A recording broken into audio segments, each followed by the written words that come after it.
नमस्कार, फ्रिडम फोरमको प्रस्तुति कार्यक्रम सूचनाको हकमा स्वागत छ। सार्वजनिक चासोका सूचना पाउनु तपाईँ हाम्रो मौलिक अधिकार हो।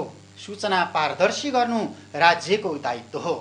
त्यसैले सूचनाको हक सम्बन्धी ऐन 2064 अनुसार हरेक नागरिकलाई सरकारका सूचनाको हकदार बनाउन हामी प्रतिबद्ध छौँ। सूचनाको हक सम्बन्धी अभियानमा समर्पित विभिन्न संस्थाको सहकार्यमा तयार यस कार्यक्रममा हामी सूचनाको हक सम्बन्धी ऐन कार्यान्वयनमा आएपछिका सफलता र चुनौतीहरू जोड्नेछौँ। हामी मानव स्वतन्त्रताको उच्चतम मूल्यप्रति प्रतिबद्ध छौँ। हामी हाम्रो सूचना अधिकार प्रयोग गर्दै प्रत्येक सार्वजनिक निकायलाई नागरिकप्रति र लोकतन्त्रको प्रवर्धनप्रति जवाफदेही बन्न गजगच्याइरहेका छौँ। जब नागरिक सचेत बन्छन्, समाज सचेत बन्छ। त्यसको प्रभाव सार्वजनिक निकायहरूमा स्वत पर्छ। सामाजिक जवाफदेहिता बढ्छ र त्यसले जनताको माझमा लोकतन्त्रको प्रतिफल पुर्याउँछ। यो विश्वव्यापी मान्यता हो। हामीले पछिल्ला 10 श्रृङ्खला यही सामाजिक जवाफदेहिता प्रवर्धनका लागि समर्पित गर्यौं, जसको प्रभाव र प्रतिक्रियाबाट हामी थप ऊर्जाशील भएका छौँ। आजको युग सूचनाको युग हो। त्यसैले हरेक नागरिक आफ्नो थाहा पाउने अधिकारप्रति सचेत छन्। त्यही थाहा पाउने मौलिक अधिकार प्रयोग गर्दै 500 भन्दा बढी सार्वजनिक निकायसँग मागिएका निश्चित सूचनाका आधारमा यो बीचमा हामीले धेरै सन्दर्भ सामग्री प्रसारण गर्यौं, जसले सामान्य नागरिकलाई सार्वजनिक निकायमा हुने नीतिगत अनियमितता र प्रशासनिक ढिलासुस्तीबारे सुसूचित गराएको छ भने सम्बद्ध सार्वजनिक निकायका अधिकारीलाई सूचना अधिकार नागरिकको मौलिक हक हो भन्नेमा सचेत पारेको छ। मान्छेलाई के हो त सूचनाको हक, यसले के गर्छ भन्ने कुरै वास्तवमा थाहा थिएन। यसले चाहिँ जस्तो करप्सन कन्ट्रोल गरेका कुरादेखि लिएर त्यो कुराहरूलाई चाहिँ यसले प्रभावकारी रूपमा चाहिँ काम गरेको जस्तो लाग्छ मलाई यो कार्यक्रमले। अर्को कुरो भनेको यो कर्मचारी वृत्तमा पनि के छ भनेदेखि सेवा प्रवाहमा भइसके गोप्य राख्ने चलन छ। हरेक काम कारबाहीहरू त्यसलाई चाहिँ पारदर्शी रूपमा भयो भने सहज हुन्छ, करप्सनलाई कन्ट्रोल हुन्छ भन्ने यसको मेन चाहिँ त्यसले चाहिँ प्रभाव पाइरहेको छ जस्तो लाग्छ। प्रत्येक सार्वजनिक निकायलाई सूचना मैत्री बनाउन र आर्थिक तथा प्रशासनिक अनियमितता न्यूनीकरण अभियानमा आम नागरिकलाई सामेल गर्न सूचनाको हकको प्रयोग महत्त्वपूर्ण हुन्छ। हामीले सूचना अधिकार प्रयोग गर्दै संकलन गरेको सूचनाको तुलनात्मक अध्ययन प्रसारण गरेपछि सम्बद्ध सार्वजनिक निकायका अधिकारीको टिप्पणी रह्यो, अब हाम्रा हरेक आर्थिक तथा प्रशासनिक गतिविधिमाथि नागरिकले निगरानी गरिरहेका हुन्छन् भन्नेमा हामी सचेत भएका छौं। यो सुशासन र आर्थिक पारदर्शिताका लागि सकारात्मक सुरुवात हो। तपाईहरुले दिन खोजेको मेसेज एकदमै सशक्त रूपमा गएको छ। किन सशक्त रूपमा गएको छ भन्दाखेरि सार्वजनिक खरिद ऐनकै मान्छेहरूले रूपमा खरिद गर्दाखेरि पनि विभिन्न किसिमका डिस्क्रिपेन्सीहरू छन् नि, एउटा अफिसमा अर्को अफिसमा, र मान्छेहरूले सामान खरिद गर्दा अब उसलाई हामीलाई चाहिँ ब्यागमा चाहिँ हेर्ने वाचडगको रूपमा कसैले हेरिराखेको छ भन्ने हिसाबले तपाईँले जुन काम गरिराख्नु छ त्यसको हिसाबले एकदमै पोजिटिभ रेस्पोन्स छ। देशैभरिका नयाँ तथा पुराना 179 वटा नगरपालिकासँग हामीले सूचना माग्यौं। जनसरोकारका हिसाबले महत्त्वपूर्ण मानिने ती निकायले सूचना दिन सुरुमा निकै आनाकानी गरे। सूचनाको हक सम्बन्धी ऐनले तोकेको सीमाभित्र मागे अनुसारको सूचना नदिएपछि हामीले मात्र 24 वटा नगरपालिकाबाट संकलन भएको सूचना अनुसारको सन्दर्भ सामग्री प्रसारण गर्यौं। त्यसैको प्रभाव अहिले बाँकी नगरपालिकाले हुलाक, इमेल तथा टेलिफोनबाट धमाधम सूचना दिइरहेका छन् र उनीहरूको आधिकारिक वेबसाइटमा प्रशस्तै सूचना आउन थालेको छ। यो सूचनाको हक सम्बन्धी टेलिभिजनबाट जुन प्रसारण भइरहेको कार्यक्रम मैले पनि हेर्ने मौका पाएको छु हैन। सूचनाको हक सम्बन्धी कार्यक्रम र नागरिकलाई सुसूचित गराउने, नागरिकले आफ्नो हक अधिकार कसरी लिन सक्छन्, कुन निकायबाट नागरिकले कस्तो खालको चाहिँ सूचना माग्न पाउँछन् भन्ने किसिमको विभिन्न विषयवस्तु समेटिएको कार्यक्रम मैले हेरेको छु। खास गरी सञ्चार माध्यमका विभिन्न सञ्चारकर्मीज्यूहरू लगायत कानुन व्यवसायीहरू, आम नागरिकहरूले जनचासोका विषयहरू र नगरपालिकाको आन्तरिक विषय लगायत विभिन्न विषयवस्तुमा चाहिँ सूचना माग गरिरहनु भएको चाहिँ चाप चाहिँ अत्यन्त बढ्दो छ। सूचना शक्ति हो, सूचना ज्ञानको माध्यम पनि हो। त्यसैले अहिले आफ्नो सूचना अधिकार प्रयोग गर्दै सार्वजनिक निकायसँग सूचना माग्ने र उनीहरूका आर्थिक प्रशासनिक गतिविधिमा खबरदारी गर्नेहरू पनि बढेका छन्। सार्वजनिक निकायका गतिविधि रूपमा पारदर्शी देखिए पनि सारमा त्यसभित्र धेरै अनियमितता भइरहेका हुन्छन् भन्ने सन्देश आम सर्वसाधारणमा पुगेको छ। यसले सुशासन र पारदर्शिताका निम्ति प्रत्येक नागरिक जवाबदेही बन्नुपर्छ भन्ने जागरण पनि ल्याएको छ। हाम्रो करले पालिएका कर्मचारीहरूले सूचना माग्दाखेरि आनाकानी गर्ने अर्थात् अप्ठ्यारो परिस्थितिले धेरै झेल्न परिरहेको छ।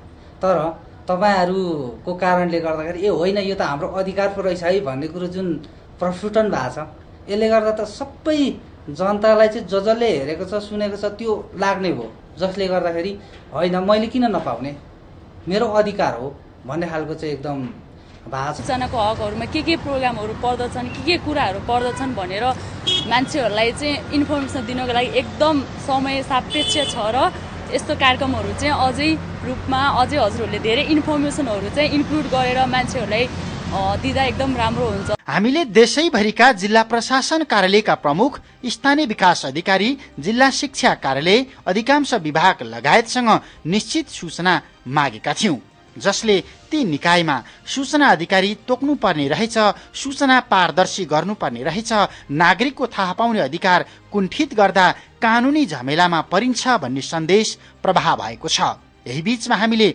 प्रमुख जिल्ला अधिकारीहरू कुन कुन समिति र उपसमितिका संयोजक हुन्छन्, कतिवटा कानूनले उनीहरूलाई बाँधेको छ भन्ने सूचना पनि माग्यौं। सुरुमा 11वटा जिल्ला प्रशासन कार्यालयले मात्र सूचना दिएकोमा कार्यक्रम प्रसारण भइसकेपछि अहिले धमाधम बाँकी जिल्ला प्रशासन कार्यालयबाट सूचना आइराखेको छ। सूचनाको हकप्रति प्रतिबद्ध स्थानीय प्रशासनिक निकायहरू थप सूचना मैत्री र पारदर्शी बन्न थालेका छन्। सूचनालाई धेरै अँध्यारो कोठामा लुकाएर राख्नुपर्छ र जनताप्रति जवाबदेही नभए पनि हुन्छ भन्नेहरू निरुत्साहित बन्न थालेका छन्। काठमाडौँका प्रमुख जिल्ला अधिकारी एकनारायण अर्यालको सुझाव छ, सूचना अधिकार प्रयोग गर्दा अर्काको व्यक्तिगत गोपनीयता र व्यक्तिगत अधिकार हनन गर्न पाइँदैन भन्ने सन्देश सँगसँगै प्रवाह गर्नु अहिलेको अर्को आवश्यकता हो। अब सूचनाको हकको सन्दर्भको कुरा गर्दाखेरि सूचनाको डिसिमिनेसन अथवा जनताले चाहिँ नि सूचना पाउनुपर्छ, यो चाहिँ नि एउटा गभर्नेन्सको चाहिँ नमुना हो भन्ने कुरामा चाहिँ त्यसमा विवाद छैन। सुशासन कायम गर्ने सन्दर्भमा, जनतालाई सेटिस्फ्याक्सन गर्ने सन्दर्भमा र मुलुकलाई चाहिँ नि एउटा सुशासनयुक्त बनाउने सन्दर्भमा चाहिँ नि जुन तपाईँले गर्नुभएको छ यो अभियान चाहिँ एकदमै राम्रो छ। तर अब त्यो लेभलको जुन खालको हामीले भन्यौँ नि, जस्तो चाहिँ नि वेबसाइटमा राखेका हाम्रा सूचनाहरू, फेसबुकमा राखेका हाम्रा सूचनाहरू र चाहिँ नि सम्बन्धित कार्यालयबाट प्रसारण हुने, प्रकाशन हुने सूचनाहरू चाहिँ नि सही रूपमा चाहिँ नि जुन उपभोक्ता भनौँ न, जो सम्बन्धित मान्छेले चाहिँ प्रयोग गर्न सक्छ कि सक्दैन, त्यो सूचना चाहिँ कसै मिसयुज भएर चाहिँ अर्को व्यक्तिले चाहिँ प्रयोग गर्छ कि र त्यही मान्छेलाई ह्याम्पर हुन्छ कि भन्ने चाहिँ खतरा चाहिँ अहिले बढिराखेको चाहिँ अवस्था छ। सूचनाको हक कार्यक्रम सुरु भएसँगै हामीले पटक पटक राष्ट्रिय सूचना आयोगमा पदाधिकारी नहुँदा आम नागरिकको सूचना अधिकार कुण्ठित भयो भन्ने सन्दर्भ सामग्री प्रसारण गर्यौं। अन्ततः राष्ट्रिय सूचना आयोगले पनि पदाधिकारी पाएको छ। अहिले त्यसबाट सूचना माग्दा र सूचना नपाउँदा हैरान भएकाहरूमा झिनै भए पनि आशा पलाएको छ। त्यहाँको त्यो प्रशासनिक संरचना त आखिरमा त्यस्तै नै छ। अब आशावादी चाहिँ छु, तर विश्वस्त चाहिँ छैन, किनभने आखिरमा कामै गर्ने त तीको मान्छेले नै हो। त्यहाँको त्यो प्रशासनिक संरचना, अब निजामती संरचना त्यस्तै हो कि। सूचना माग्ने र सार्वजनिक निकायका गतिविधिमा सरोकार राख्ने नागरिक पनि यो बीचमा बढेका छन्। सार्वजनिक सञ्चार माध्यमले सूचनाको हकका विषयमा नियमित सन्दर्भ सामग्री प्रसारण गर्न थालेपछि अनियमितता र ढिला सुस्तीको मारमा पर्दै आएका नागरिकले त्यस्ता निकायमा सूचना माग्ने क्रम पनि बढेको छ।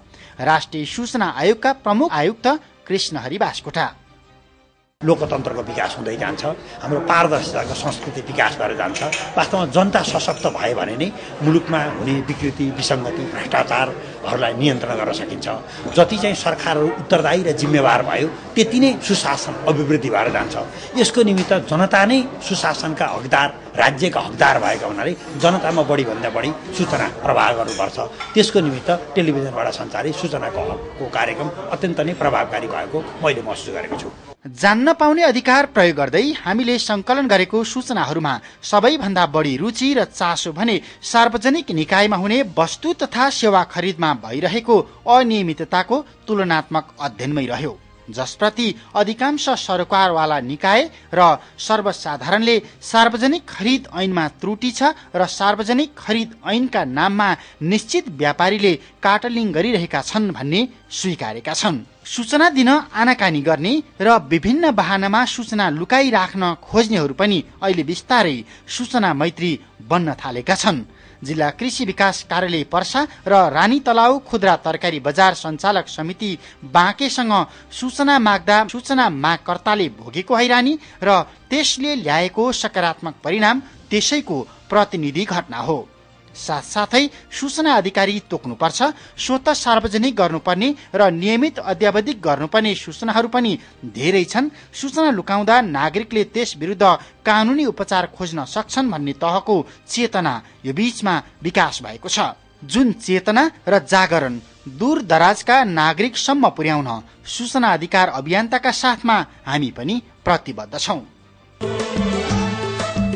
संविधानमा लेखिएको छ कानुनी व्यवस्था छ अथवा कार्यान्वयन गर्ने निकाय पनि छ भनेर टुलु हेरेर मात्र बस्ने हो भने कानुनी व्यवस्था कार्यान्वयन गतिशील बन्नै सक्दैन। राज्यका निकाय जवाबदेही, पारदर्शी र उत्तरदायी बन्नै सक्दैनन्। जब राज्य संयन्त्रहरू नागरिकको मौलिक हकको सम्मान गर्नमै इमान्दार बन्दैनन् तब त्यहाँ सचेतना अभियान चलाउनै पर्छ। हामी तिनै सचेतना अभियान्ताको सहयात्री बन्न प्रतिबद्ध छौं। अब प्रस्तुत छ त्यही अभियान अन्तर्गत हामीले संकलन गरेको भूमि सुधार तथा व्यवस्था मन्त्रालयको मसलन्द खरिद शीर्षक अन्तर्गतको रोमाञ्चक विवरण। यो भूमि सुधार तथा व्यवस्था मन्त्री दलबहादुर राणाको कार्यकक्ष। यो कोठामा हालिएको कार्पेट 2071 साल जेठको अन्तिम साता फेरिएको हो। भूमि सुधार मन्त्रीको कार्यकक्ष सुधार कार्यक्रम अनुसार फेरिएको यो कार्पेटको खरिद मूल्य कति होला अनुमान गर्नुहोस्। सोही कार्यक्रम अन्तर्गत फेरिएको यो पर्दा अनि यो सोफा सेट तपाईँ पत्याउनुहुन्छ मन्त्रालयले यो कार्पेटका लागि 2,09,253 रुपियाँ भुक्तानी गरेको छ। जेठ 3 गतेको निर्णय अनुसार मन्त्रालयले सूचीकृत फर्मसँग पर्दाको खोल शीर्षकमा 64,192 रुपियाँ 36 पैसा भ्याट बाहेक भुक्तानी गरेको छ। करिब 40,000 रुपियाँको घुम्ने मेच र 1,20,000 मूल्यको सोफा सेट मन्त्रीको कार्यकक्षमै हालिएको छ। यसबाहेक मन्त्रीज्यूको निजी सचिवालयका लागि खरिद गरिएका सामानको सूची पनि निकै लामो छ। सूचना मागकर्ता नोदनाथ त्रिताल र दानबहादुर कार्कीले कानून अनुसारको शुल्क तिरेर लिएको करिब 1,000 पृष्ठ सूचना अनुसार अहिलेसम्म संकलन भएको सार्वजनिक निकायको सूचना मध्ये भूमि सुधार तथा व्यवस्था मन्त्रालय एउटा यस्तो सार्वजनिक निकाय हो जसले एउटा कलम खरिदका लागि 6,500 रुपियाँ खर्च गरेको छ। यस्तै बजारमा अधिकतम बिक्री मूल्य 20,000 पर्ने Sony digital cybershot DSC WX200 मोडेलको क्यामेरा भूमि सुधारले सार्वजनिक खरिद ऐन 2064 अनुसार सूचीकृत फर्म ओसियन IT सोल्युसन पुतली सडकसँग 58,760 रुपियाँमा किनेको छ। प्राप्त प्रमाणित बिल भरपाई अनुसार मन्त्रालयले मसलन्द तथा स्टेशनरी जन्य सामान खरिद अन्तर्गत 1 वर्षको अवधिमा सेतो धरती, जुन तारा पनि उदास भो, प्रयोगशाला, Guinness book of world record 2014, Dalai Lama तथा नेल्सन मण्डेलाको जीवनी समेत खरिद गरेको छ। त्यस्तै सत्य श्री साई, अक्षर ब्रह्मज्ञान, कर्मबोध, हाम्रो 3 पुष्ट इतिहास तथा एक दृष्टि 16 दृष्टि जस्ता धेरै थान पुस्तक खरिदमा मन्त्रालयले मोटो रकम खर्चेको छ। अरू त अरू लर्निङ इङ्ग्लिस नामक पुस्तक समेत सरकारी कोषबाटै खरिद गरिएको देखिन्छ। तर मन्त्रालयको बैठक कोठाको सानो दराजमा निश्चित ऐन संग्रह र स्मारिका बाहेक राज्य कोषको रकम खर्चेर खरिद गरिएको एउटा पनि पुस्तक छैन। भूमि सुधार मन्त्रालयका सचिव लोक दर्शन रेग्मीले पुस्तकका बारेमा सोधी खोजी गरेर हाम्रो युनिट तेस्रो पटक मन्त्रालय पुगेपछि आफ्ना निजी सहायक मार्फत खबर पठाए। हामी 2 साताभित्रै मन्त्रालयको माथिल्लो तला फोडेर वन मन्त्रालयसँग मिलेर संयुक्त पुस्तकालय खोल्दैछौँ। तर एउटै भवनमा रहेको वन मन्त्रालयका सचिव शरद चन्द्र पौडेलले मन्त्रालयमा कुनै पनि पुस्तकालय नरहेको र भूमि सुधारसँग मिलेर संयुक्त पुस्तकालय खोल्ने विषयमा कुनै पनि कार्ययोजना नबनेको जवाफ दिए। भूमि सुधार मन्त्रालयका सूचना अधिकारी कृष्ण प्रसाद सुवेदीले पनि मन्त्रालयमा पत्र पत्रिका बाहेकका कुनै पनि पुस्तक तथा पुस्तकालय नभएको बताए। उसो भए ती पुस्तक केका लागि खरिद गरियो त? यसको जवाफ हामी खोजिरहनेछौँ। भूमि सुधार मन्त्रालयले दिएको सूचना अनुसार उसले प्रति गोटा 5,700 रुपियाँसम्म तिरेर कप प्लेटको सेट खरिद गरेको छ भने सार्वजनिक खरिद ऐन अनुसार नै भूमि सुधारले प्रतिस्पर्धी फर्मसँग सामान किन्दा चिया छान्ने सामान्य जालीका लागि राज्य कोषको 325 रुपियाँ खर्च गरेको छ। भूमि सुधारले सूचीकृत फर्महरूबाटै प्रतिस्पर्धामा फरक फरक मितिमा कोरा कपडा प्रति मिटर 45 रुपियाँदेखि 85 रुपियाँ हुँदै 95 रुपियाँसम्म भुक्तानी गरेको छ। प्राप्त बिल भरपाई अनुसार सबैभन्दा धेरै खर्च मन्त्रीको कार्यकक्ष तथा मन्त्रीज्यूको निजी सचिवालयका लागि भनेर गरिएको छ। मन्त्रालयका अधिकारीहरू भन्छन् यो त विभागीय मन्त्री फेरिएसँगै हुने नियमित खर्च हुन्। बिल भरपाईमा सरकारी गाडीको टायर परिवर्तन गर्न 81,000 रुपियाँ खर्च भएको देखिन्छ। तर हामीले 929441 नम्बरको उक्त गाडीको दृश्य खिच्न पाएनौं। त्यस्तै गाडीभित्र राख्ने चकटीका लागि मन्त्रालयले 8,814 रुपियाँसम्म भुक्तानी गरेको छ। हामीले यो बीचमा यस्ता थुप्रै सार्वजनिक निकायहरूबाट प्रमाणित बिल भरपाई संकलन गरेका छौं र आपसमा तुलना गरिरहेका छौं, जसमा अधिकांशले सार्वजनिक खरिद ऐन दिएको अधिकार भित्रै रहेर सामान तथा सेवा खरिद गरेको देखिएको छ। तर पनि धेरै निकायले दिएको छाया कपीमा यस्ता कैयौं नीतिगत तथा वस्तुगत अनियमितता फेला परेका छन्, जसको रूप फरक फरक देखिए पनि सार एउटै हो। सार्वजनिक खरिद ऐनमा टेकेर सार्वजनिक निकायहरूमा चरम आर्थिक अनियमितता गरिराखिएको छ र सामान तथा सेवा आपूर्ति गर्ने फर्महरूको काटलिङ तोड्न ऐन संशोधन गर्नुको विकल्प छैन। यो सन्दर्भ सामग्रीमा हाम्रो प्रश्न यति मात्र हो, जब मन्त्रालयमा पुस्तकालय छैन, राज्य कोष खर्चेर किताब किनेको बिल भेट्टाइन्छ तर मन्त्रालयमा किताब भेट्टाइँदैन भने यो बेथिति हो कि होइन? यस्ता बेथिति अन्त्यका लागि प्रत्येक सार्वजनिक निकायका गतिविधिमा नागरिक खबरदारी महत्त्वपूर्ण हुन्छ। सहज रूपमा सूचना दिने अथवा सार्वजनिक गर्ने संस्कृति विकास नहुँदासम्म यस्ता सूचनामा नागरिकको पहुँच कहिल्यै सुनिश्चित हुनै सक्दैन। त्यसैले सूचना माग्नुहोस्, तर याद राख्नुहोस्, सूचना माग्ने प्रयोजनका लागि लेख्ने निवेदनको ढाँचा भने मिल्नुपर्छ। उक्त निवेदनको ढाँचा कस्तो हुनुपर्छ त? तपाईँ पनि जानिराख्नुहोस्। सबैभन्दा पहिला त हामीले कुन कार्यालयमा जाने हो त्यो कार्यालयको बारेमा जानकारी राख्नु पर्यो र त्यो कार्यालयमा जो सूचना अधिकारी हुनुहुन्छ उहाँलाई सम्बोधन गर्नु पर्यो र सम्बोधन गर्दाखेरि चाहिँ सूचना अधिकारी ज्यू भनेर सम्बोधन गर्ने र कार्यालयको नाम उहाँको सम्बोधनपछि चाहिँ हामीले कार्यालयको नाम लेख्नुपर्छ। कार्यालयको नाम छुटाउनु भएन। यो आफ्नो जानकारी र अध्ययन प्रयोजनको लागि चाहिँ मलाई सूचना आवश्यक भएको कारणले गर्दाखेरि मैले यो निवेदन माग गरेको छु भन्ने र त्यसमा चाहिँ मैले सूचनाको हक सम्बन्धी ऐन 2064 को दफा 3 अनुसार यो निवेदन चाहिँ हालेको छु भनेर भन्ने र अन्त्यमा चाहिँ हामीले छुटाउन नहुने कुराहरू के हो भन्दाखेरि एउटा चाहिँ सूचनाको हक प्रयोग गरेर सूचना माग्दाखेरि हामीले चाहिँ नि दस्तुर पनि बुझाउनु पर्छ र लागेको दस्तुर चाहिँ नि म बुझाउन तयार छु भन्ने कुरा चाहिँ स्पष्ट रूपमा हामीले लेख्नुपर्ने हुन्छ र त्यसमा चाहिँ नि तपाईको नाम, ठेगाना, फोन नम्बर, अब इमेल जे तपाईको आफ्नो वेबसाइट होला जे तपाईलाई राख्न मन लाग्छ तल चाहिँ आफ्नो बारेमा सही इन्फर्मेसन चाहिँ नि सही सूचना चाहिँ हामीले दिनुपर्ने हुन्छ।